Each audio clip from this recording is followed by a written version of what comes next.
The closest they were drilling to me was in a place called Dimmock, Pennsylvania, about 40 miles from the New York-Pennsylvania border in the Susquehanna River Basin. A company called Cabot Oil and Gas from out of Houston had drilled over 40 wells in just under a few months. It's a small place with no major highways, a place where you could easily forget the world, forget yourself, disappear completely. I was going there because I'd heard a lot of complaints, and because I'd heard the Pennsylvania Department of Environmental Protection had said that everything was going fine.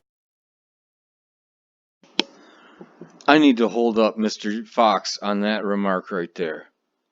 The Pennsylvania Department of Environmental Quality never said it was going fine. They said that we cannot find a proximal causal link between the fracking installation and the illnesses and problems these people are experiencing. They never said it was going fine. And in fact, he's going to interview one of them. He's going to try to do one of those Michael Moore entrapments on video. And the guy is going to effectively say that you are misunderstanding me. And I actually find that the official comes off better than Josh Fox. They did not claim it was going fine, but the legal standard to find a liability on the part of a fracking company, such as in this case Cabot Oil and Gas, is that there has to be proximate cause. And because these people didn't use tapscore.com, they didn't use requestatest.com, to this day, even on their side and objective and touching as their behavior in this film is, I don't know why they are sick as they are. And there's a similar problem with the Erin Brockovich film too, that what an awful thing some of those people went through, how awful those tumors were and the problems they had. But unfortunately, the science underneath the Erin Brockovich litigation in California, for example in Hinckley, California, the science was ambiguous as to whether that chromium-6 was directly the proximate cause of those people's illnesses, and whether PG&E should have had to pay out that gigantic settlement. And now PG&E is bankrupt. Well, somebody's still got to provide all that power. Anyway, my point is that that was a little bit of a biased misstatement on the part of the filmmakers here. The Pennsylvania Department of Environmental Quality has limited ability to make assertions and reassure people that, oh, it's definitely Cabot's fault. If that's what you're expecting when you go to them, you're not going to be happy with the answer.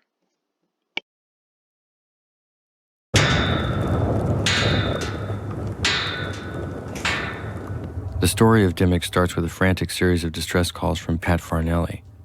If Dimmock had a town square, she'd be standing in the middle shouting for help.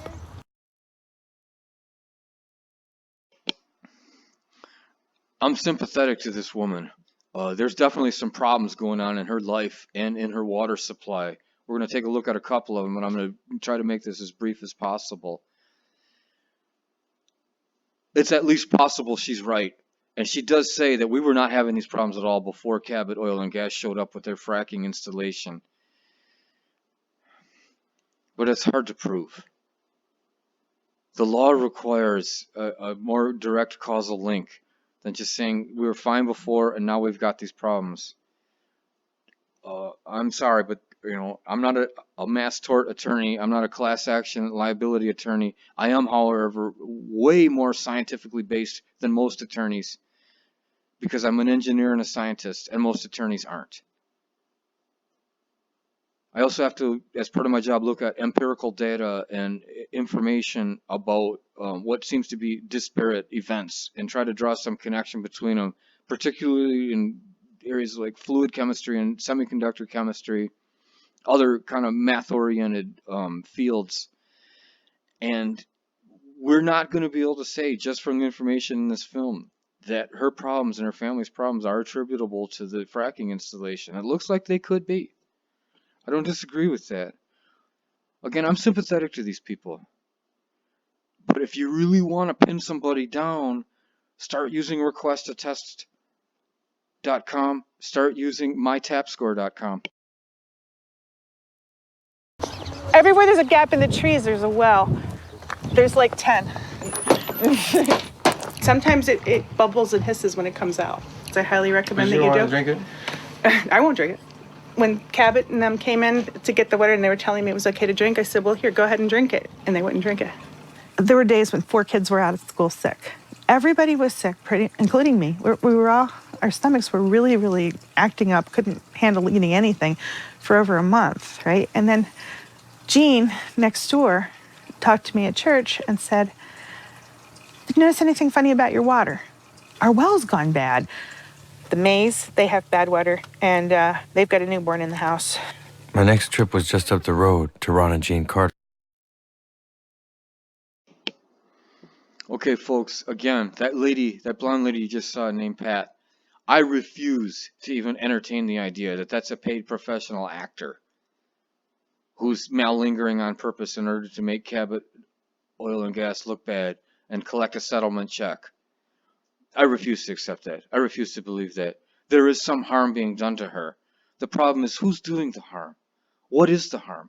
How did it get onto her property? Through the water? Through something else? Is there something else that occurred around the same time as Cabot Installation came in with their fracking equipment?